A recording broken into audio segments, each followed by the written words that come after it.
Olá pessoal, tudo bem? Hoje a gente vai ver a última parte sobre as doenças que alteram os níveis dos minerais, em específico aí do cálcio e do fosfato. Se você não assistiu às aulas anteriores, clica aqui no card, vai ter todas as aulas aqui para você assistir. Vamos começar a aula de hoje então falando sobre a acidose tubular renal. Ela vai ser uma patologia, tá? Que vai estar associada com essa incapacidade aí do nosso organismo de excretar o hidrogênio ou de reabsorção aí desequilibrada dos níveis de HCO3. Com esse processo, tá? Com essa incapacidade toda aí do nosso organismo, vai fazer com que os níveis do cálcio e fosfato se tornem diminuídos no nosso organismo. Por quê? Porque a gente vai ver uma excreção maior desse cálcio e do fosfato na urina.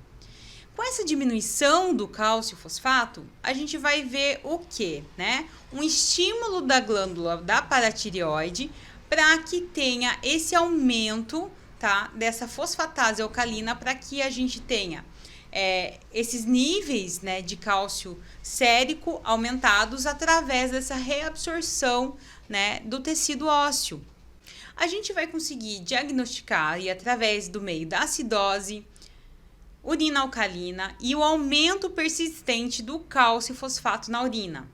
A gente também vai poder ver uma associação aí de algumas doenças que podem parecer, tá? Podem aí ser bem similares nessa situação aí com acidose tubular renal, que podem aí acabar dando aí um falso resultado. Por exemplo, a síndrome de Fanconi, hiperglobulinemia e toxicidade à anfotericina B, que podem apresentar aí uma grande similaridade com a acidose tubular renal. Então aqui eu trouxe mais um esqueminha para a gente, né, conseguir absorver o conteúdo um pouquinho mais fácil com essa questão visual. A gente vai ter então, né, na primeira parte ali ocorrendo um desequilíbrio renal com essa excreção do hidrogênio e também da reabsorção do HCO3. Com isso, a gente vai ter uma deficiência nessa reabsorção tubular do cálcio e fosfato, fazendo com que eles sejam eliminados na urina. E isso vai fazer com que haja uma grande quantidade desses níveis de cálcio e fosfato na urina. Com isso, no nosso sangue, a gente vai ver esses níveis de cálcio e fosfato diminuídos, porque eles estão sendo excretados e não reabsorvidos lá nos nossos túbulos renais. Então, a gente vai ver, né, a nossa glândula da paratireoide sendo estimulada para ter essa reabsorção óssea. E isso vai fazer com que a gente tenha a fosfatase alcalina elevada. Então, no nosso exame, vai aparecer o cálcio sérico normal ou diminuído. E lembrando que ele pode se apresentar normal justamente por essa ação do hormônio da paratireoide, né? Que ele vai estar fazendo essa reabsorção do cálcio ósseo, né? E o nosso cálcio sérico fica estabilizado justamente pela ação do hormônio, tá? Mas não que não haja problema com esse cálcio, tá? Por isso que às vezes pode ser que ele se apresente normal. O fosfato sérico diminuído, a fosfatase alcalina aumentada, justamente para essa reabsorção óssea, né?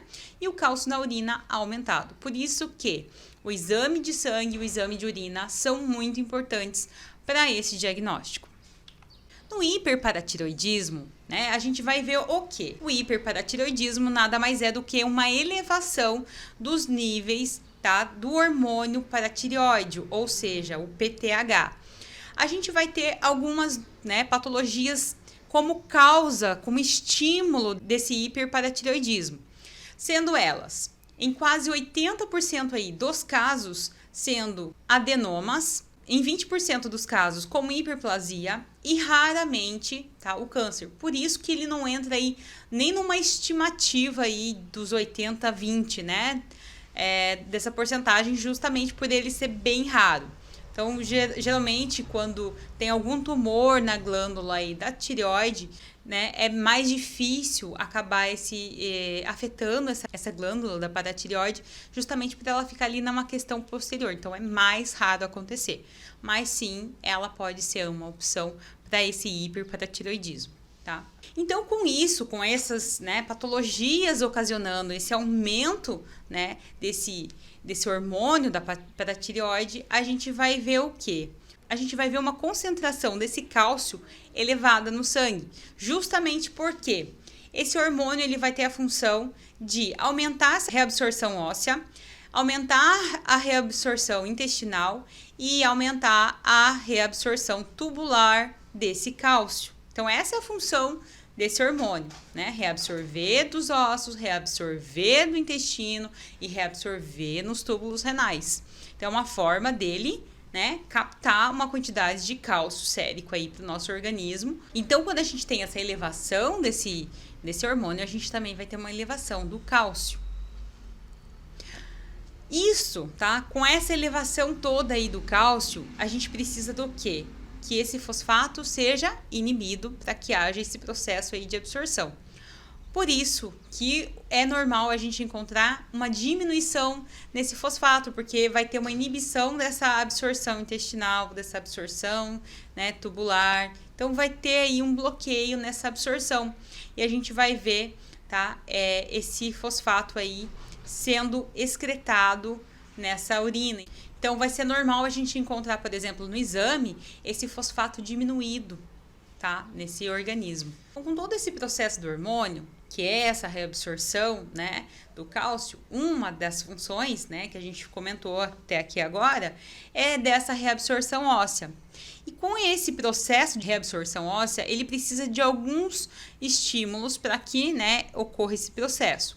Um deles é essa elevação da fosfatase alcalina para atuar nessa reação osteoblástica, ou seja, para ter essa retirada do cálcio, né, do osso.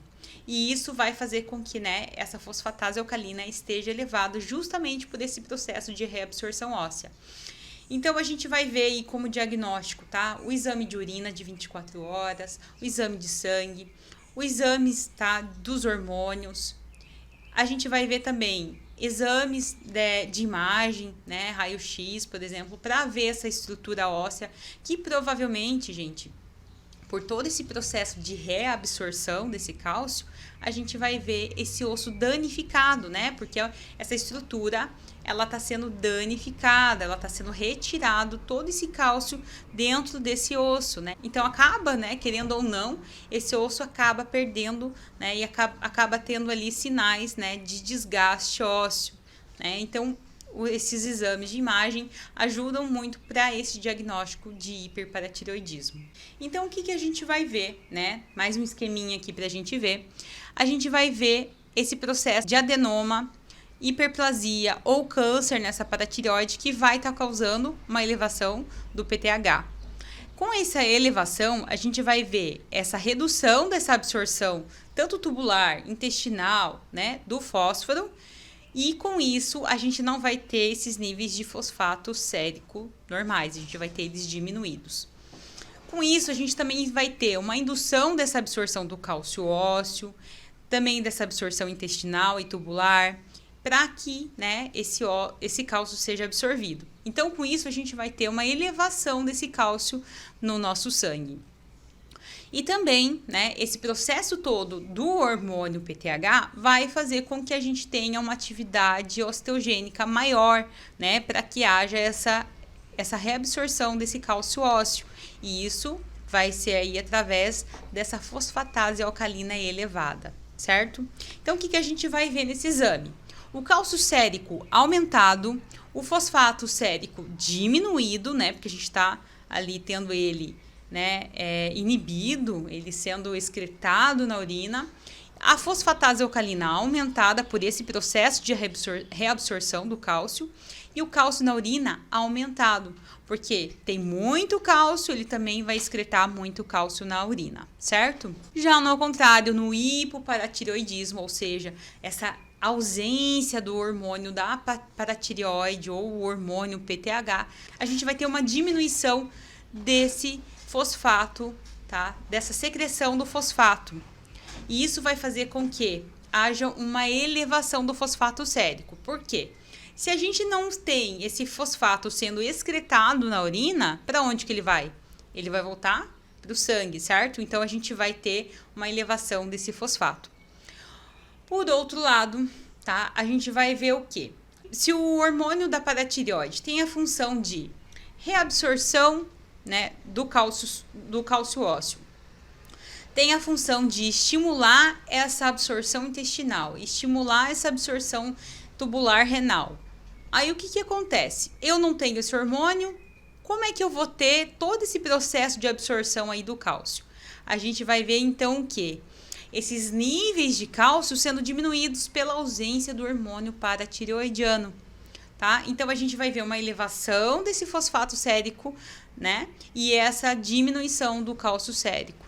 Porém, o que deveria acontecer nesse processo todo, né? Eu tive uma diminuição do cálcio, o que o meu organismo vai fazer? Ele vai fazer com que a minha glândula da tireoide produza o hormônio PTH para equilibrar esse cálcio sérico, certo? Porém, isso não vai acontecer. Por quê? A gente não tem o hormônio PTH sendo produzido aí na quantidade certa ou nem sendo produzido, né?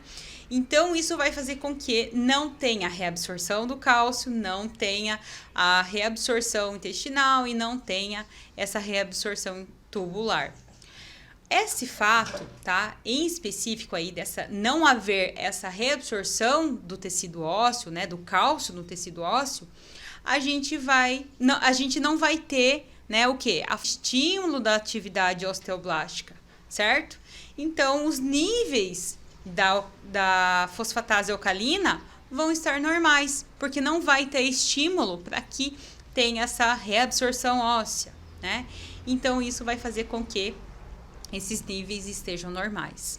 Então, o que a gente vai ter lá, né? Mais um esqueminha aqui para a gente finalizar o conteúdo aí e fixar ele. A gente vai ter um hiperparatireoidismo, tá? E com essa diminuição ou nem a produção desse hormônio da paratireoide, a gente vai ter uma diminuição dessa absorção intestinal, dessa absorção tubular e também dessa reabsorção do tecido ósseo do cálcio. Com isso, o cálcio sérico diminui. Ao mesmo tempo, a gente vai ter a diminuição da secreção do fosfato, ou seja, o nosso fosfato, na hora que chega nos nossos rins, para ele ser, né, reabsorvido ou ser secretado, né, que tem os nossos túbulos ali responsáveis por fazer esse equilíbrio do que precisa no nosso organismo ser reabsorvido ou o que precisa ser excretado. E nesse processo, o que acontece? Ela não excreta o fosfato. Isso faz com que o fosfato volte para minha corrente sanguínea. Então, a gente vai ter um fosfato sérico elevado. Então, no nosso exame, a gente vai ter o cálcio sérico normal ou diminuído, o fosfato sérico aumentado, fosfatase alcalina normal, né, porque não tem a ação do hormônio PTH, e o cálcio na urina diminuído, ok? Então, pessoal, essa foi a nossa aula de hoje sobre aí as últimas doenças aí que a gente precisava ver sobre, né, o que pode estar alterando esses níveis aí, né, do cálcio, do fosfato, da fosfatase alcalina, né? Isso aí no nosso exame de sangue, no nosso exame de urina. Se você ficou com alguma dúvida nesse conteúdo, né, dessa aula de hoje, deixa aqui nos comentários que eu vou estar aqui agora para tirar as dúvidas de vocês, ok? Até breve!